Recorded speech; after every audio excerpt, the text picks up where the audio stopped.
Na tumutunog, handang tumugon, walang pagod sa init ng apoy, sa gitna ng panganib, buhay ang inuna, paninindigan naming tapat at matatag. Sa lansangan man o sa tahanan, laging alerto sa bawat tawagan. Serbisyo'y hindi lang tungkulin, ito'y panata para sa mamamayan natin. Ngunit higit sa pagkakulang ng apoy ay ang pag-iwas bago pa ito sumigla. Kaligtasan ay responsibilidad ng lahat, sa pag-iingat buhay ang maililigtas.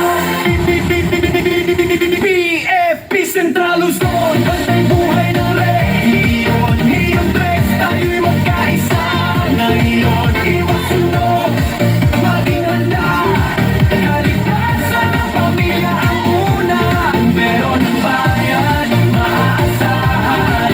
Sa serbisyo at sakripisyo, walang iwan. Rehiyon tres, taas noong angat. Kaligtasan ang aming pangunahing harap. Sa Aurora at Bataan kami handa. Sa Bulacan at Nueva Ecija, alerto sa bawat alarma. Sa Pampanga at Tarlac, tuloy ang pagbabantay. Sa Zambales, kaligtasan ang gabay. Pitong lalawigan, isang layunin, iwas sunog ang aming bigin. Central Luzon, sama-samang kikilos para sa bukas na ligtas at maayos.